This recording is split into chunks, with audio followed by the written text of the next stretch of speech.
Hello, you are listening to Bad Marriage Radio, and my name is Rashad Garrett. I'm your host, and normally you would hear the pleasant voice of Felicia come in and say her name, and she's the host, but she's not here with us today, and I'll delve into that a little in just a moment. But of course, Bad Marriage Radio, if it's your first time listening, of course, BAD stands for bodacious and desirable. And what we do is that we explore relationships, and basically we have couples on normally talk about their relationships and like what makes their relationships work, and try to delve into that and understand the keys to their success. On top of that, we also have experts in certain areas of relationships that come in and talk about certain things. Like we had on the intimacy consultant one time, and that was a good show. Very, very good. That was a really, really good. Yes, very, very good show. We have to have her back on again. And so today's show came together kind of organically. So Felicia's not here. So this week has been a week of change, and I'm learning to embrace change. And so Felicia's not here. She's out of town, taking care of some things. And so we were supposed to have a second part to our previous show, which was on understanding domestic violence. And we had on Jamie Metzenberg, and she talked about a lot of things that had to do with understanding domestic violence and overcoming it. And so we're going to have the second part of that show, which we're going to have on, and that, well, I guess you would say a representative for, I guess you say a gentleman who works with gentlemen who have, or men who have committed domestic violence. And he works with them to help them to heal and move past that and, make different choices. And so found out at the kind of last minute that he wasn't going to be able to make it. He had something come up. And so the last moment, had to pull something together for you people. So what we decided to do, and this was Felicia's idea, was to have on some of my metaphysical homies, some of my fellow metaphysicians, to talk about relationships and understanding relationships from a metaphysical perspective. Like what's going on beneath the surface, not just dealing with just what happened, but why it happened. What's the purpose behind it?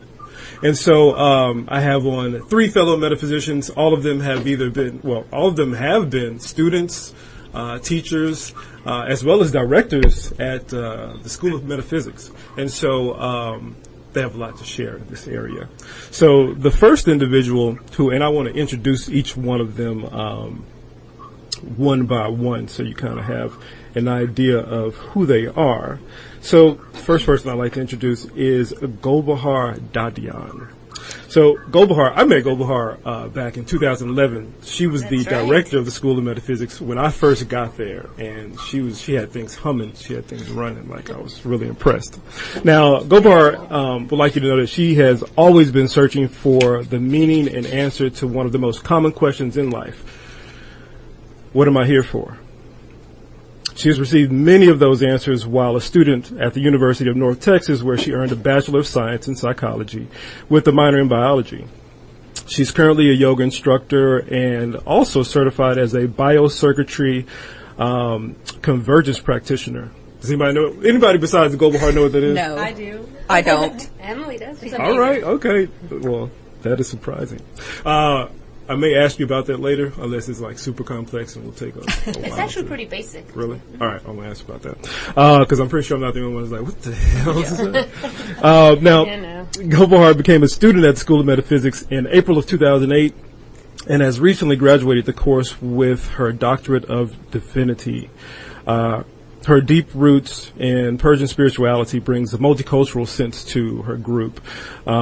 She is actively seeking new ways to reach out and to serve her community, and uses her skills to aid individuals in gaining a complete, whole-minded healing in order to experience joy and fulfillment in their lives. In this way, she knows that there will be a greater peace and harmony in the world, and that's what she's moving towards. A world where people understand and experience peace of mind by learning to calm their minds.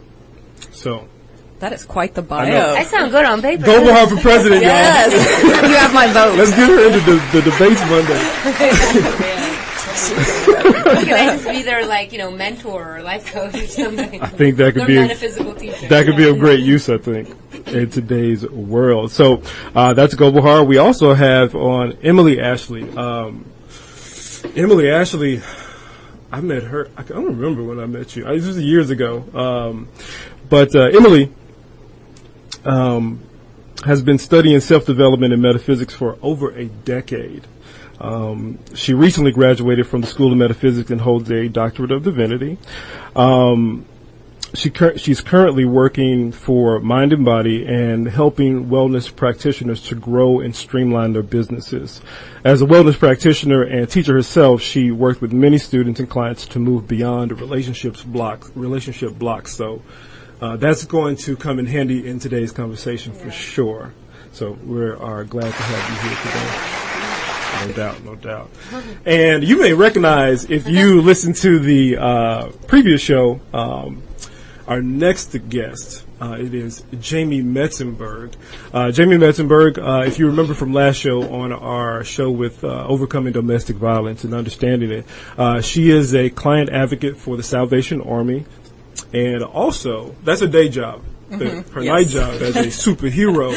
She is the current director of the School of Metaphysics Dallas branch, where she helps individuals to know themselves, to understand themselves, to process their emotions, to become the best version of themselves that they can imagine themselves to be. Yeah. So welcome, Jamie. Glad to be back. Welcome, everybody. How y'all doing? Cool. All right, so today's show is all about understanding relationships from a metaphysical perspective. So I figured we just jump in at kind of like the root of this, which is, what do you feel like is the purpose? What are relationships for? I've always heard that people are our greatest resource, and I've come to find that to be true in my own life. So I guess I just want to throw that out there. Like, what do y'all feel like the purpose of relationships is? I mean, we're talking about mostly romantic relationships, but of course this applies to all relationships in general. So,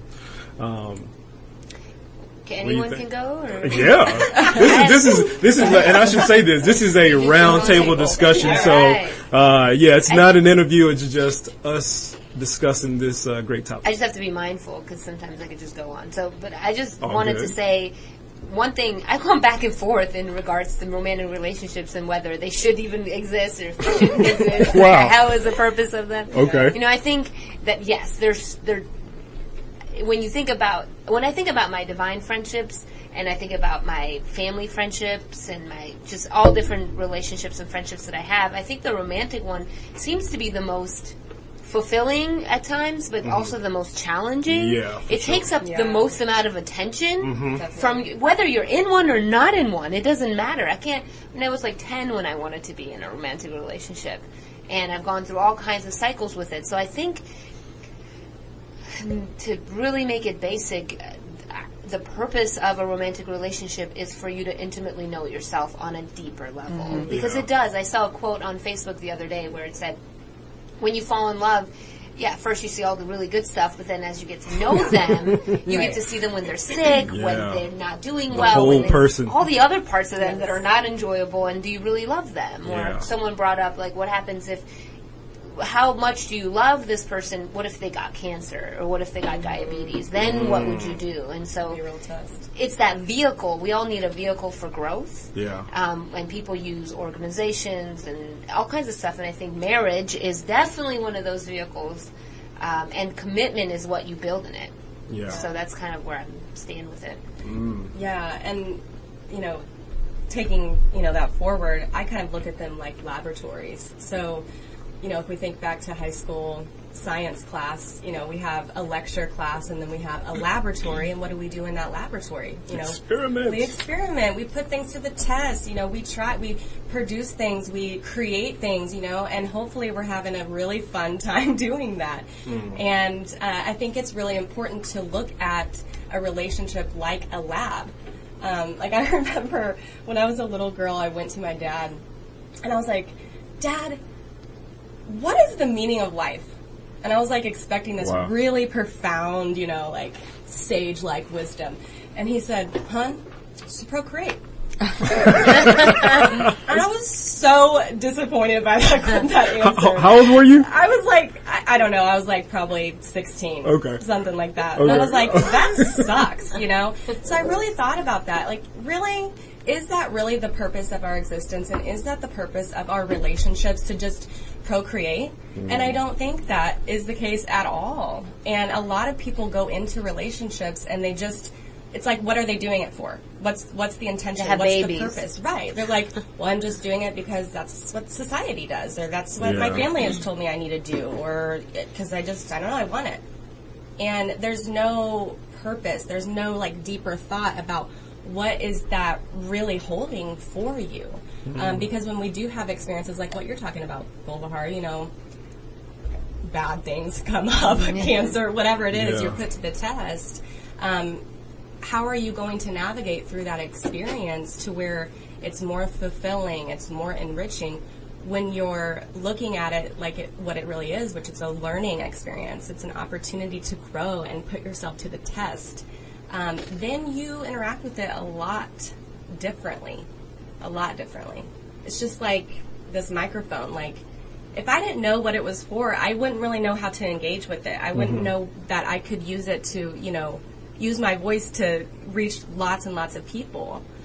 Same thing with relationships. If you don't know what the real purpose is, you don't really know how to engage with it in a way where it can really be fulfilling and enriching. It just, I know you want to talk about real quick. It reminds me of Wayne Dyer. There's a CD he has on highest potential that he does with Carolyn Mace years ago, and he says that and you talked about this, Jamie. He says that his daughter is his soulmate, and it's really funny. He said, "And do you think I hate my soulmate? She hates me. She tells me I'm a terrible father. You think your soulmate is the person that's all nice to you? No, it's the one that makes you really pissed off." He said, one girl came to me once and said, "Wayne, I found the love of my life. We love everything. We want everything is perfect. We like the same color, the same food, the same song." And he said, "That's just not. That's not your soulmate." Yeah, I love that story. It's really funny. Yeah. So do y'all have a belief in soulmates? Like, does anybody have a belief in soulmates in the traditional sense of like this one person that's made for you in this lifetime? It can't be any other. It's just this one that's made for you that's going to complete things. Anybody have that belief? I as far as soulmates go, I do believe a person can have many soulmates. I believe that can come in many different relationships. You know, like your daughter, your cousin, your friend. So yeah, I don't associate the word soulmate with romantic relationship. Okay. So. Gotcha. Yeah, I do wonder. Can't make a that. movie off that though. You know, it doesn't fit the narrative of like, you know, ride off into the sunset with this one person that was just meant to be. Well, yeah. And when I was 12, I thought there was just one person. That makes it highly limiting too. Because what if that one person dies? That's exactly what I was thinking. That's exactly what I was thinking. Definitely can't make a movie off that. It put a lot of pressure on me at 12, going, and how in the hell am I going to find this person? Like, yeah. So I guess I would think that you could have more than one in that case, you know, because people that are in love and then, you know, the person tragically dies, it's, you know, their life shouldn't just then stop. And so when they remarry and move on, so that kind of tells me we could have more than one in the romantic sense. So. Yeah, I mean, I don't really know how to explain this or how to go into it fully, but I've been listening to a lot of, you know, the intuitive reports we're all familiar. So there's these intuitive reports where basically you can access the Akashic records, and if you don't know what that is, look up Google Edgar it. Casey. Yeah. Yeah. It's definitely something to learn about. And Golbahar, you do readings, and they're amazing. And what comes up often is this conversation about what is really happening before a person chooses to come into a lifetime. You know, like before they move into this physical body, what are they thinking about? And I mean, I hope everybody wonders that. But yeah, I've been thinking about this idea of predestination. Like, there's a thought, you know, going into this lifetime, like, this is what I want to experience with this resonant being, you know? And how can we orchestrate this lifetime to where we come in contact and really bring out what our soul is yearning to bring out? So I do think there are kind of like contracts, and I don't know if that's just like a romantic thought of mine. Like, it sounds so beautiful, but I think there are like this. It's like there's engagement of our souls that, say, I want to experience this with you. Yeah. I don't know if this is going way too deep, but just throwing it out there. Let me know. Edit. Brace yourselves, people. There's no editing. It's live. Brian, who's my soulmate, which is actually funny because 6 years ago in a Millennium 3 education training, I took this class because I desperately wanted to be in love and be in a relationship. So it was called the Agony and Ecstasy of Relationships. And I was like, well, I'm definitely in agony. So this is for me. I love her honesty. And so I went, and it was a lot of couples. I met Josh Hodnett was there and some other people that were from the school of metaphysics. I had not gone to the school yet. And it actually catapulted me into the school. A month later, I ended up at the school. And one of the things she talked about was writing down the qualities that you want and who do you want, and then looking at the people you were with, like up until that point, and do they even resemble any of those qualities? And what qualities do they resemble? And a lot of what I found was, wow, everything I hate about myself, basically, these people brought out in me, like, the insecurities and stuff. So then she's like, okay, let that go. You're not a victim. Write down what you want. And so I did. I was like, all right, I'll try anything at this point. So I wrote down everything I want to the T, and I want to find my soulmate, the one that I can cause change in the world. Like, I can be on a journey with in this world. And a couple of days ago, I was looking at it, and it does describe Brian pretty much exactly. I mean, everything is there, except he's not tall. He thinks he's tall. He's pretty tall. He's like 6 foot. He's not like and I'm like, do you have hazel eyes? And he's like, yeah, I have hazel eyes, Golbahar. I'm like, okay, well, yeah, then you're totally on board. So anyway, the whole point of that story was, I don't even know where I was going. So then what happened? You're affirming what you want. Oh, no, I just realized that I'm short. I never thought of it. All right, go ahead. Maybe that explains everything. Yeah, so what happened is 2 years ago, I met Brian, through a series of events at the School of Metaphysics. We somehow fell in love. I have no idea why or how. And then 2 years ago, we were just like not really working out, and he broke up with me like right before I was about to graduate. 7 people from this really intense course of study. He's like, it's not working out. It was a really bad timing on his part. And I was troubled. Like, I really I could not make it. It was very difficult. Like, I felt like I couldn't feel the ground. I left the College of Metaphysics, which is in Windyville, Missouri. And it's 8 hours away from Chicago. I drove the opposite direction for 7 hours. Whoa. I was on the phone with her, and she's like, oh, my God, I'm going the other way. 7 hours? I called every single person I knew for 2 weeks. Two full weeks. Anyway, the whole point was we did a reading.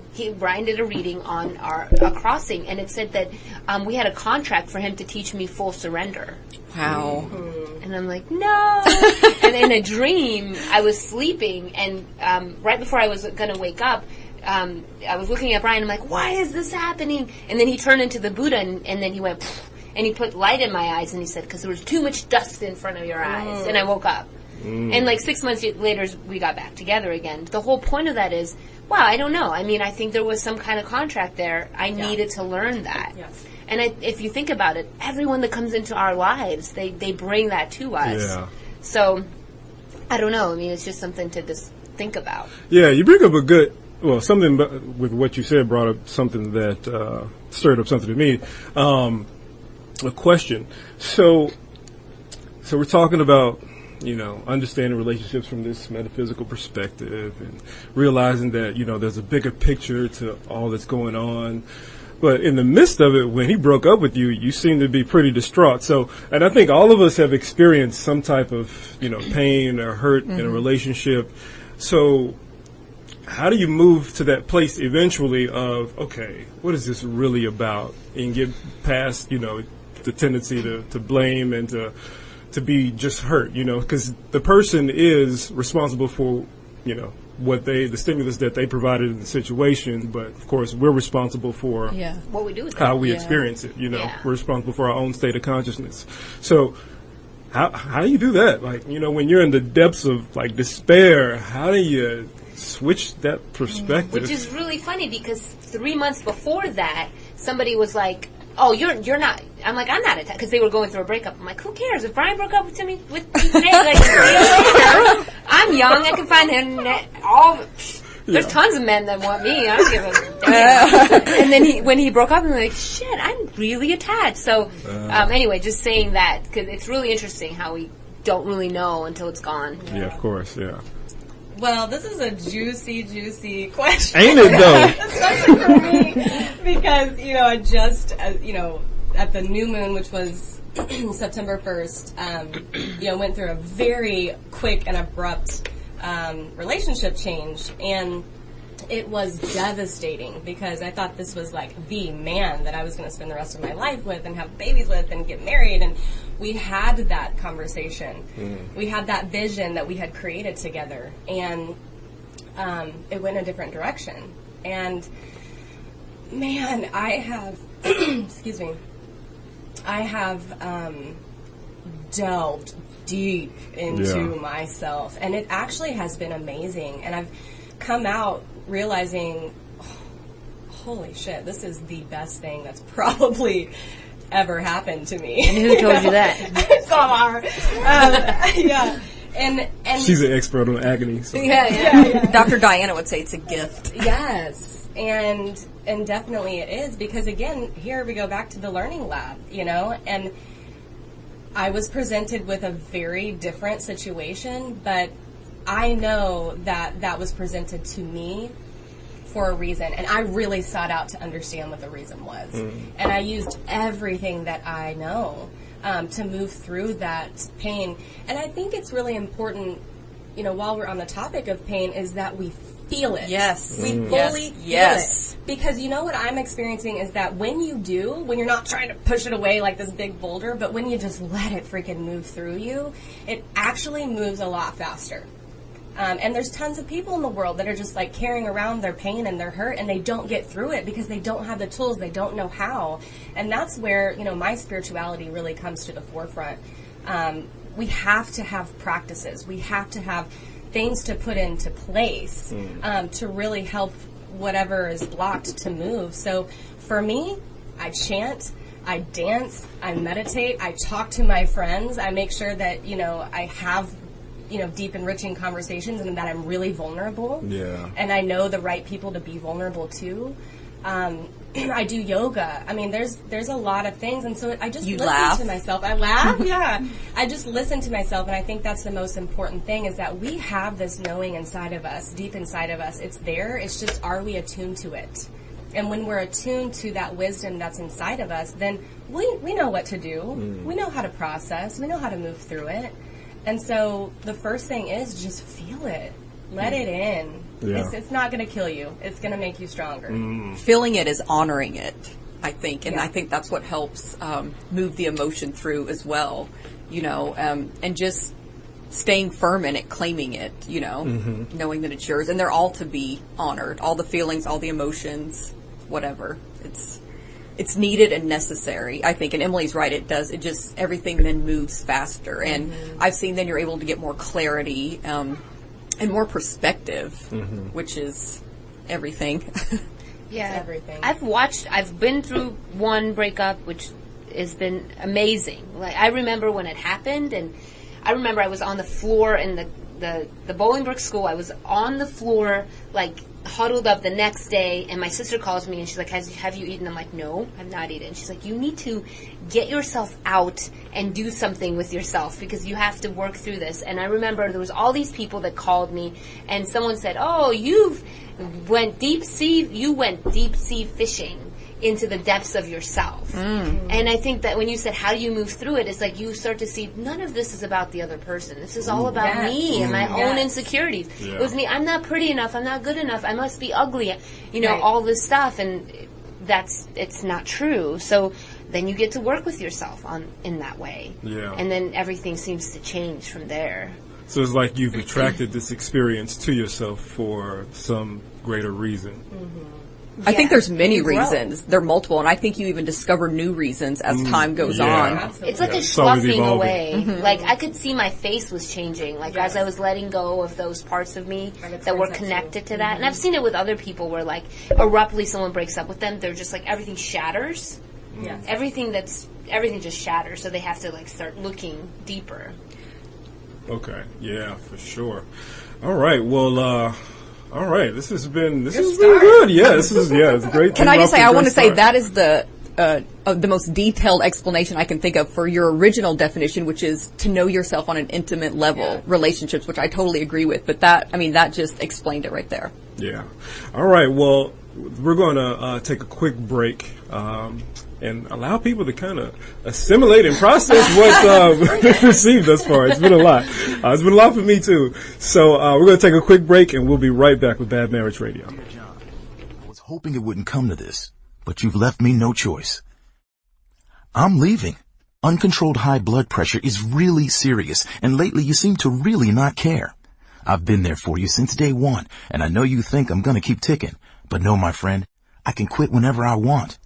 Why can't we get back to the good times, when we were more active and ate more healthy foods, and you checked on me every once in a while? Is that too much to ask? I don't want to leave, but unless you stop ignoring me, what else am I supposed to do? Remember, when I quit, you quit.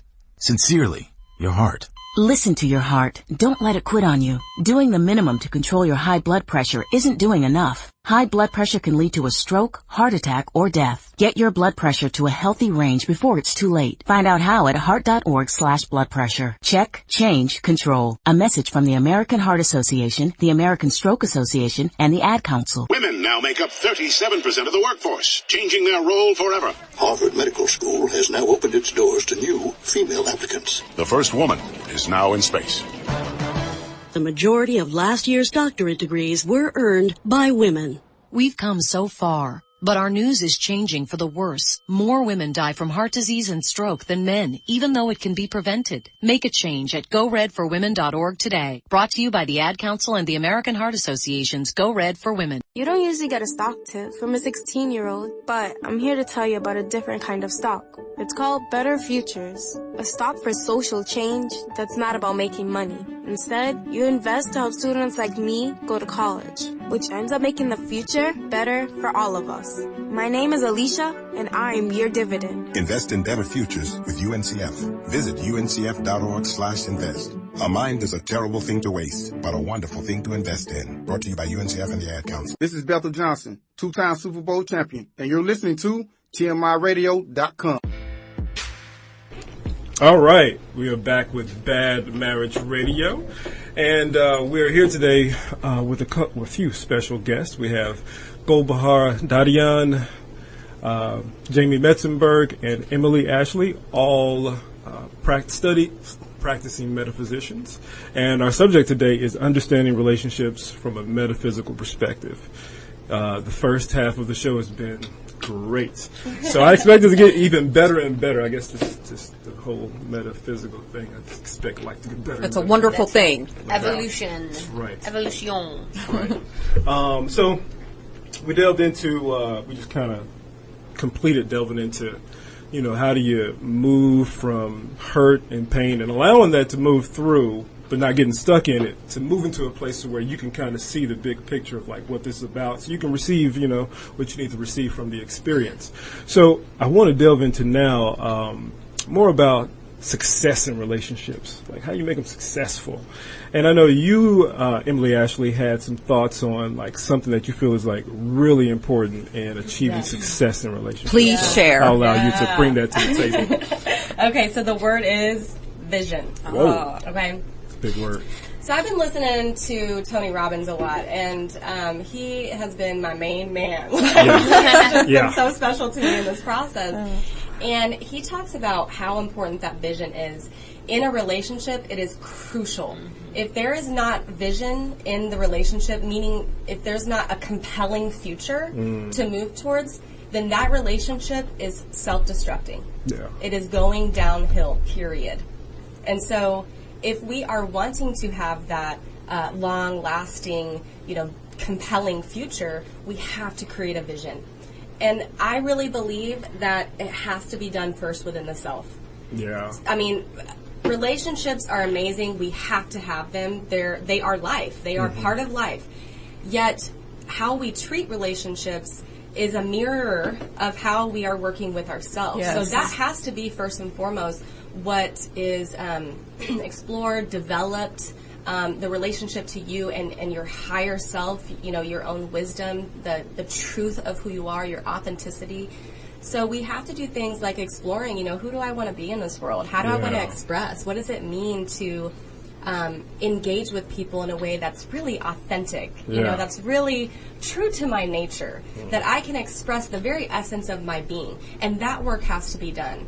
And we can do it through vision boards, we can do it through writing, we can do it through getting a life coach, we can get it through taking a class at the School of Metaphysics. I mean, several different ways. And, thankfully, humanity right now is very open to this kind of work. So there's a plethora of ways we can go about it. So once that's set into place, and that's a constantly unfolding thing that we'll work with, is how do I want to move my life? And not just these physical structures, of I want to be a mom and I want to be a, but detailed. But it's not just those structures, because we have to use those, like our job, but more specific about who you're wanting to be inside. So if I go to my job, how do I want to show up? Do I want to be unhappy? Do I want to express frustration? Okay, no. Well, then what do you want? Do you want to go in and have a good attitude and be positive and be encouraging and supportive and enthusiastic and make success? I mean, that's the place to start. Same thing in a relationship. And that is one thing, in my last relationship that we did in the very beginning, we set that intentionality with each other, and we talked about what is our ideal relationship and how do we want to move with that. How do we want to be toward one another? How do we want to relate with one another? What are we both working on? You're working on this. Okay, I'm working on this. Okay, how can we move that and mix that and create a chemistry of that together? So you were sharing your vision. Yes. Then. Yes. And I do have to say, I think that is part of why it broke down. I talked about that in the beginning. That vision wasn't there. Yeah. And so I totally get what Tony Robbins is talking about. And do you mean that you guys stopped sharing the vision? Because you said you did at the beginning. Yes. You stopped sharing. Okay. Yeah, Dr. Laurel used to say, be one of my teachers at the school, being equally yoked. And when she first said that, I'm like, what? Yeah. And she said, people, the first thing they do, they need to be equally yoked, which now, as I've thought about it, is having similar values and vision. Like, if you have different things that you want, then you just have to be awake to that. Thanks for bringing that up. And that's one other thing I want to say with this is talking about values is so important, and on a consistent basis. A lot of times in relationships, people don't want to communicate that for some reason. I'm not sure why that is. Maybe there's, I don't know, but fear. Yeah, just there's such a need to communicate what is it that I most value, and all the way down to your toothbrush. Yeah. Yes. Just leave it at that. Sharing those things is just so enriching. It has to be there. I think she hit the nail on the head for me personally with the communication. That's probably been, it has been the biggest issue with me. It's, I learned lessons like that, especially recently, the hard way in hindsight, And so much could have been avoided, and actually probably so much could have been added to with clear, concise communication. Like you said, being articulate with my vision, what I wanted, what I saw for myself, and that calls for vulnerability, being brave enough to be vulnerable and go there. So I know that now, but I see the power in both the communication and expressing your vision, having your vision. So. Yeah. And I realize more and more that we do our partners a disservice when we don't like openly communicate like what's going on. Yeah. Like even if you think it's something that they may potentially be hurt by, it's like you owe it to them and you owe it to the relationship to like have that conversation, to have that interaction. Because as one of my teachers used to always say, the universe only brings blessings. You know, yeah, you're familiar. Shout out to David Northern. Right, and it's so freeing to have that perspective. Like regardless of what happens, it's a blessing. All I have to do is change my perception or align my perception with the reality of what's happening. Yeah. Can I say something to that? Please do. Just thinking about the communication part, and this is how I see the metaphysics in it. Communicating from a positive perspective. Just like you would communicate what you desire to the universe or your inner self from a positive perspective. So if you don't like something, to say, I really love that you're doing all of this. That's what you're doing really well in this area. This is what could make it better. And that's the key to visualization. Say what you want. What do you want at work? You say that. You don't go and say, I hate this job. It's hard. Go into like what's wrong with it. It's the same thing. You wouldn't say, I don't want to work on a Friday. You'd say, I want to work. I would like to work 4 days a week. And I've noticed that with Brian. Like if I come from like, you're doing well, and then he can receive it. But if I'm like, I don't like this, he's immediately just starts to crumble. Like, exactly. I'm not good enough. And that's where, this is like the meat of metaphysics, for those of you who haven't, heard of it, is we set into motion our reality by the way that we think, our perspective. And it's fascinating that we literally project. Almost like, who was it? It was Spider-Man, how he had the web. The web.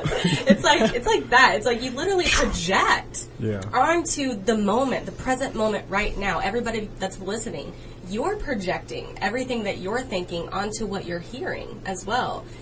So we receive what is in our mind and we give what is in our mind, and that's how we interpret our reality, whether it's awesome or really shitty. We're interpreting it always. Yeah, I remember a few years ago I heard a great talk at the Center for Spiritual Living in Dallas, and she talked about, and I know Reverend Dr. Michael Beckwith, I think originally maybe came up with this talk or was known for it, but he talked about the 4 kingdoms of consciousness, and it was like the first kingdom of consciousness was described by the 2 words, to me. It's like life is happening to me. It's kind of like that victim kind of like state of consciousness where it's like, man, life is, this thing happened, man, this stuff is just happening to me. Why is it always happening to me? Why is this so?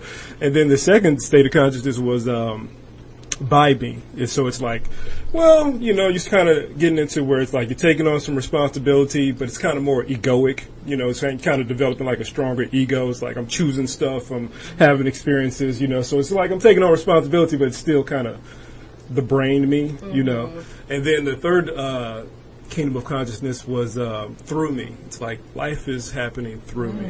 It's not just by me. It's not to me, but it's happening through me. So it's like you're allowing that spirit to move through you and direct it. And then the fourth kingdom of consciousness was as me. It's like I am one with this. It's not that it's just happening through me. It's like I am this. Amazing. Exactly, and I think we're all kind of flowing through those.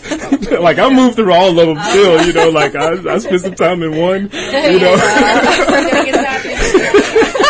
Exactly. Put up camp. Right, yeah. And I think it's important to realize that that's always flowing and changing, especially like in our relationships. And I think it's so important what you were talking about is to continually update that collaborative vision, that collective vision of like, what are we moving towards, like to consist, because we're always changing. Like, I'm a different person from when we started this relationship. I'm a different person from when we started this show. From 2 weeks ago. Yeah, exactly. So I think it's just so important to like, just to stay conscious in the relationship and to realize that you gotta just keep learning.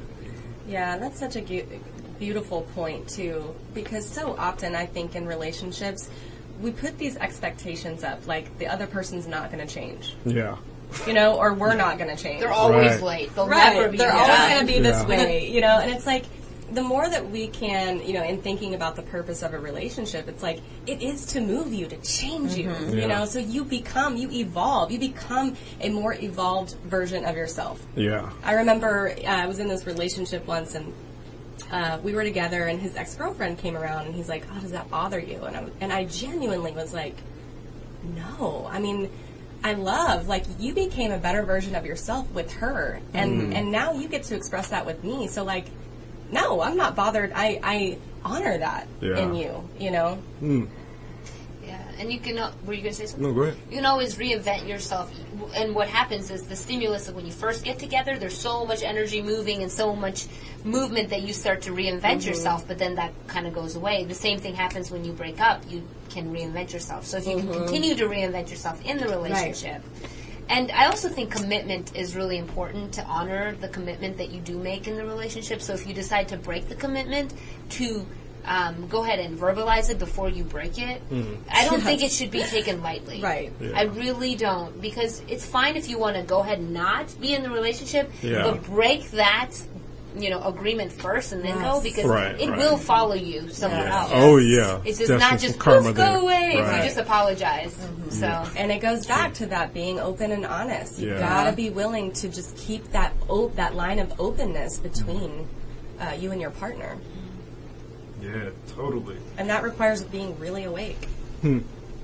Well, from a metaphysical perspective, you always hear people talk about law of attraction. The Secret came out years ago, and boom, I think it just became like super popular. Yeah, exactly. And so, which is only one of the laws, right? Out of a number of universal laws. Right. Yeah, a lot of things that are happening behind the scenes of physical reality. So I wanted to kind of delve into that law and maybe try to make some sense of it. Because, all right, let's say for conversation's sake that it does exist, that these laws do exist, and that they're always working. Everybody doesn't have the same belief. To say that it is true. And that every experience that you have, on some level, you attract that experience to you for your own growth and learning and evolution. So how do you explain that, like, somebody's listening to this and they're like, well, you're saying that I attracted this abusive relationship, this relationship where the guy cheats on me or a girl cheats on me. Keep this balanced. Guys. So, I'm going to make sure this doesn't turn into guy bashing. That's why you're here. Exactly. Guy code.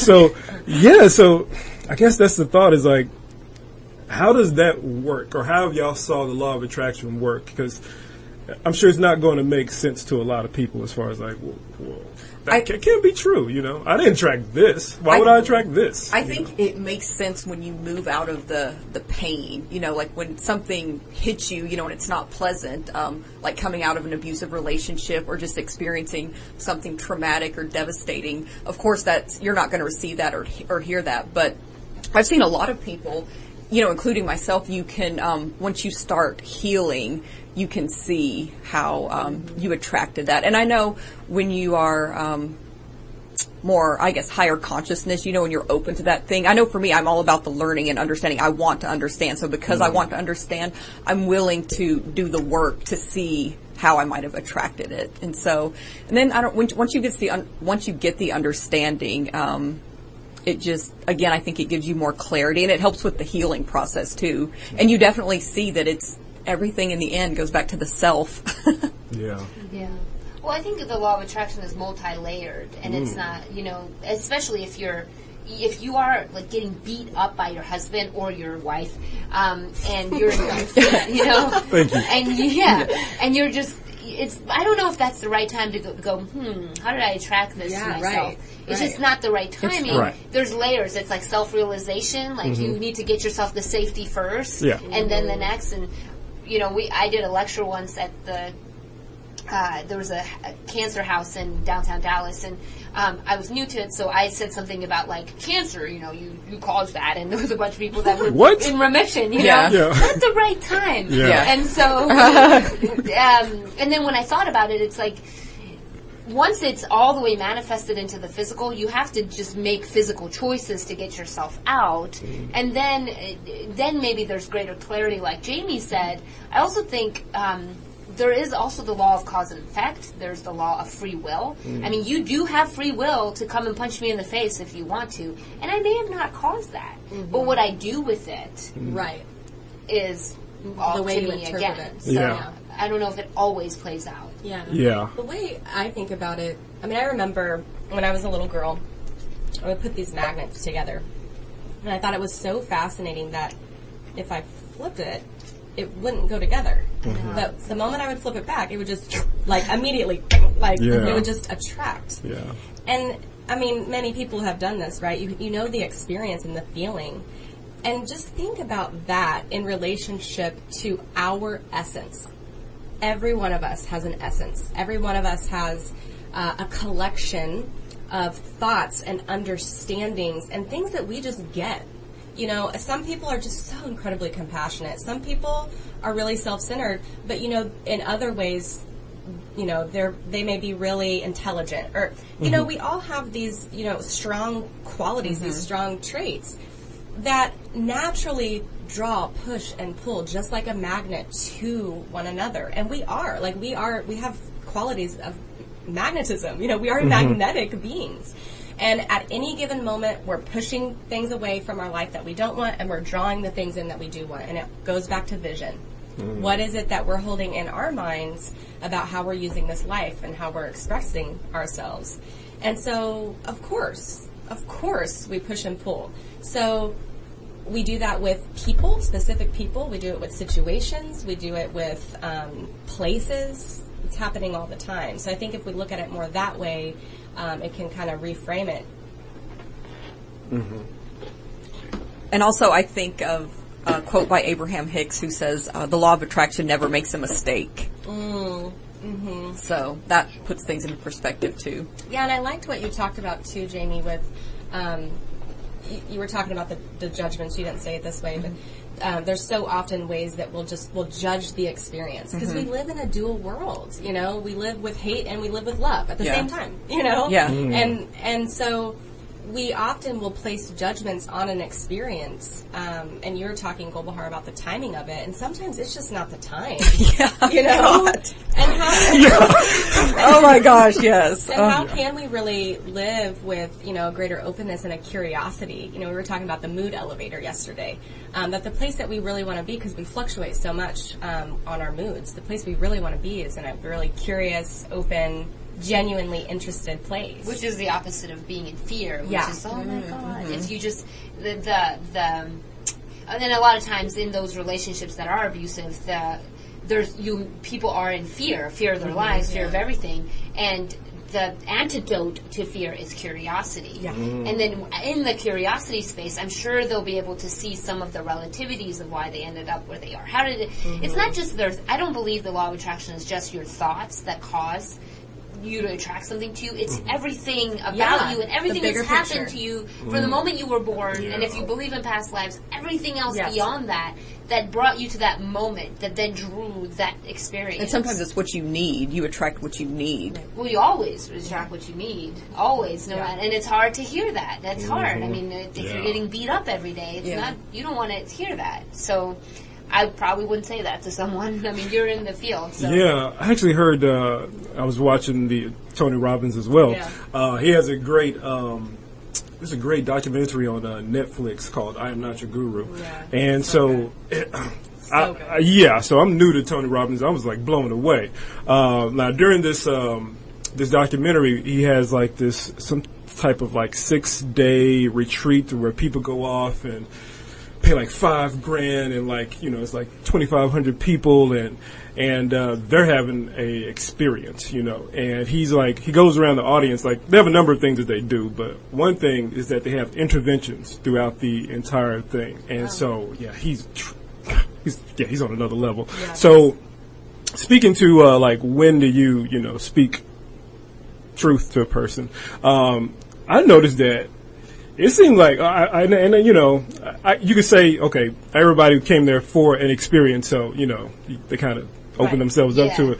But he was just willing to go there. Like no holding back. And it didn't matter like what it was, you know, he would go into it. Like there was talk about experiences, you know, that you would consider to be, you know, very negative that you might want to, maybe some part of you might want to tiptoe around. Yes. There was this young lady, like she had grown up in some type of a cult or something to where she was like abused, like from a young age. Yeah, totally. And he just went there with her. Like he was just like, I was just blown away. And it just really helped me to see that if you come from that place of like your deep core, then you can kind of like penetrate like what's ever there, and you kind of don't have to be so concerned about like, well, I don't want to say this and do that. So you're saying with love and compassion, and bring it in with love. Totally. Yeah, and I don't think it's so much tiptoeing around. It's just really using discernment and meeting the person where they're at. You know, getting a read on them, because of course the women I work with, I don't just dive into how did you attract this. Right. I get a sense of where they're at, and then it just, you know, it just comes to you. It's like, I just know. It's just a knowing when I can bring that up. And I can't think of a time when I haven't been successful, you know, because like you said, Golbahar, they get to a curious state, right? They get to safety. They've fled the dangerous situation. They're in a safe place. They started to heal. And now they're in a place like, okay, why is this happening? How? And then it's like, I can bring that in, that talk, the law of attraction, the, even the cause and effect, you know. And it's very healing for them. Like I said on the last show, you just see the wheels start turning. Yeah. And then I just almost see the sense of empowerment come over them, because they're like, okay, I've been attracting this. Well, I don't want to. I want something different. So. Yeah, I think that's really important too, as far as just communication in general, like with your partner, like being relaxed and receptive so you can know how I need to respond to like this situation. Yeah. So, being that I'm relaxed right now, I realize that I got to respond to the fact that we need to take a really short break. So we're going to take a quick short break, and we'll be thank you very much, and we'll be right back with Bad Marriage Radio. John, I was hoping it wouldn't come to this, but you've left me no choice. I'm leaving. Uncontrolled high blood pressure is really serious, and lately you seem to really not care. I've been there for you since day one, and I know you think I'm going to keep ticking, but no, my friend, I can quit whenever I want. Why can't we get back to the good times, when we were more active and ate more healthy foods, and you checked on me every once in a while? Is that too much to ask? I don't want to leave, but unless you stop ignoring me, what else am I supposed to do? Remember, when I quit, you quit. Sincerely, your heart. Listen to your heart. Don't let it quit on you. Doing the minimum to control your high blood pressure isn't doing enough. High blood pressure can lead to a stroke, heart attack, or death. Get your blood pressure to a healthy range before it's too late. Find out how at heart.org/blood pressure. Check, change, control. A message from the American Heart Association, the American Stroke Association, and the Ad Council. Hi, this is Terry Crews, actor, former football player, and father of 5. I'm also an expert on drama. There's a good kind that comes with having a house full of kids, and there's silly drama like the drama around my percolating pectorals. And then there's the drama you can skip. Skip the drama that comes with not having your high school diploma or equivalency. Find free adult education classes near you and finish your diploma. Visit finishyourdiploma.org. That's finishyourdiploma.org. And leave the drama to actors like me. Brought to you by the Dollar General Literacy Foundation and the Ad Council. It's your man Black Ron signing on, checking in. I'm giving you too much intelligence, too much integrity, and too much intellect on TMI Radio. Do it to yourself. Listen, log on, learn. Right, and you are back with Bad Marriage Radio. And again, today's topic is understanding relationships from a metaphysical perspective.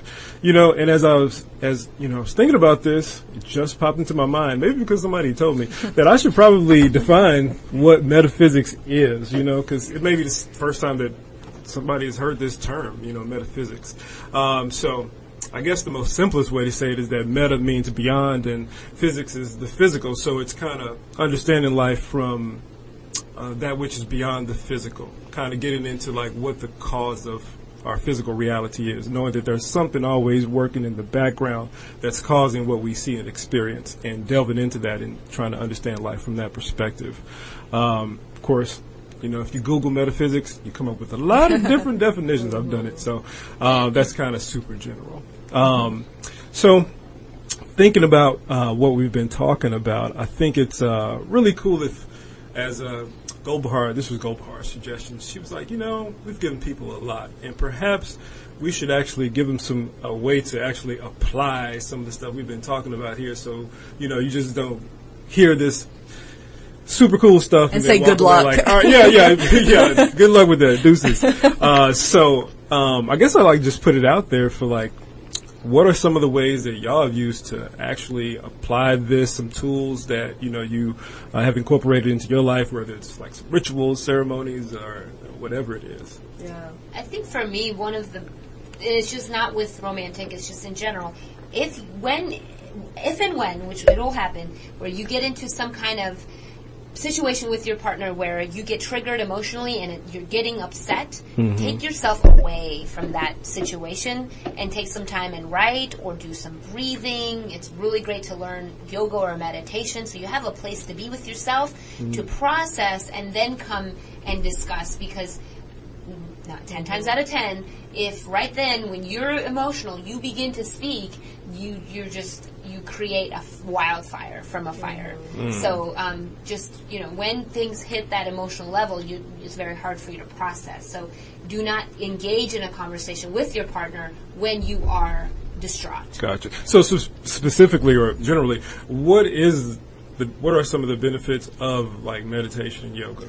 I think with yoga, it relaxes the muscles of your body. You're able to stretch and release tension in different parts of the body that you can't release with your thoughts. You have to actually move and physically with the breath, because there's muscle memory. And with meditation, it is a space to be still, to be quiet, so you can know the difference between the thoughts that you do want to have and the thoughts that you don't want to have.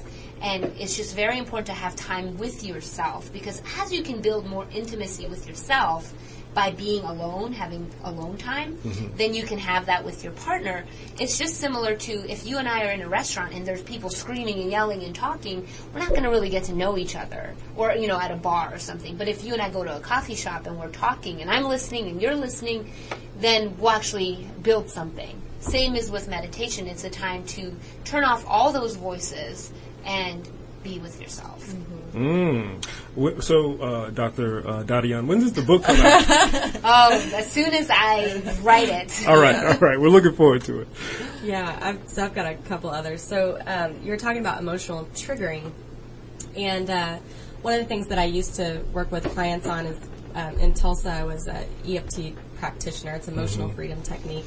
Really amazing experience, and basically you tap on meridian points, energetic points in the body, and you use an affirmation. And so what you want to do is, if you're having experiences where you're just not forgiving yourself about whatever, or maybe you don't have a mate and you're wanting one and you're frustrated because you're overweight or something like that, whatever the issue is, you want to tap, and you can just tap on your sternum. They call it thymus thumping. And you just say out loud, if it's in front of the mirror, that's way better, because you want to be able to look at yourself, and you can't run from yourself when you're looking at it. You're right there. So unless you close your eyes. Right. And so just embrace yourself in that mirror and thump there, and just say out loud, then this is the phrase. Even though this is what I'm experiencing, whatever it is, even though I don't like my self-image or whatever it happens to be, even though that's there, I deeply and completely love and accept myself. And you just keep saying it over and over and over. Even though blank, I deeply and completely love and accept myself, because the idea is that the healing begins with acceptance. Acknowledgement. So when you're resisting something, you're frustrated that you're in a particular situation, the moment that you can accept it, things can start to move and improve. Right. That's a good phrase. Boom, all right. Write that down. Next book. Title for next book. Yeah, and I think it's funny. I heard Tony Robbins say recently that you want to acknowledge and accept what is, but you don't want to see it as worse than what it is. You know what I mean? That's me, the worse than what it is. Yeah, it's I'm accepted, but I'm accepting something that's not even really. It ain't that bad. Right. You know what I'm saying? I'm doing it right now. I don't accept. Yeah, you got to see what is, and then see how it can be better. Yeah, accurately see what is. Yes. All right, I'm in this financial situation. Could be worse. But this is the situation. I need to move out of this. So. Do you have anything you wanted to add, Jamie? I agree with what both Emily and Golbahar said. I really think there's a lot of power in the affirmations too. Affirming, of course, what you do want, and using affirmations to move through a painful or emotional experience. So, and I think of you too, Emily. Emily was my teacher before, great teacher, and you would talk a lot about using the 4 elements. Like when you are like in a state where you are extremely emotionally triggered, you said it may sound simple, but it works. Take a drink of water, go walk outside, go look at a candle flame. I mean, it's the quickest way to just snap you out of your being in that part, that in your brain, and will give you even just a little bit of clarity because, and I've seen, again, hindsight is always a good lesson for me, but you're just able to rationalize and all of that more, and so I'm going to practice that in the future. But it's very true. Like the elements are very healing too. Just taking a walk. Yeah. I found I've been more in touch with nature over the years, and I'll just be called to go lay on the grass. I know it probably looks strange to people, but I'll just go lay in somebody's yard. All right. And go to a park. There's a lot of nice houses by the school where I live, and so it's just very grounding for me, and it's.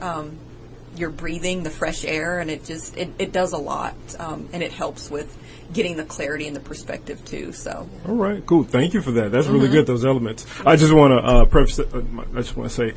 So, if anybody out there is listening, and you see a young brunette woman laying in your yard, just know it's all good. She's just it's all peace and love. It's all peace and love. Don't worry about it. It's all good. It's all good. Yeah, your grass is going to appreciate it. It's funny you bring up the elemental purification. I've been working with that lately, especially with fire. And I see like how important it is, just like having candles lit. I see why candlelight dinners are so important, and why and so taking long baths. I realized that I've been taking mostly showers for years, so I've been like missing out on this tool that I could use. Elemental purification. Leonard Orr is a great resource on that. So if you're interested in that, look him up. So that's going to conclude today's show. I think it's been very wonderful. We are a resourceful bunch. You are. You all have to come back. Yes. I think it's. I think there's going to be clamor for that. Yeah. So this ends today's show. I just want to let everybody know that next show is actually going to be in 2 weeks, and it's going to be on managing money in marriage, which can kind of make you feel not so peaceful sometimes. So you definitely want to use some of these tools that we talked about with that. So that's next show. Remember that you can always find us on Facebook, just Bad Marriage Radio. We have a YouTube channel as well, Bad Marriage Radio, where it's another location where you can find archives of our shows. And this show will actually be up on there within a couple of days. So by Monday, we should have uploaded this show if you want to share it with anybody or listen to it again, because, we will be sharing it with everybody. There was everybody. a lot shared, So check us out there. Also, always TMIradio.com, where you can listen live. And that's it. So you've listened to another episode of Bad Marriage Radio, where it is good to be bad.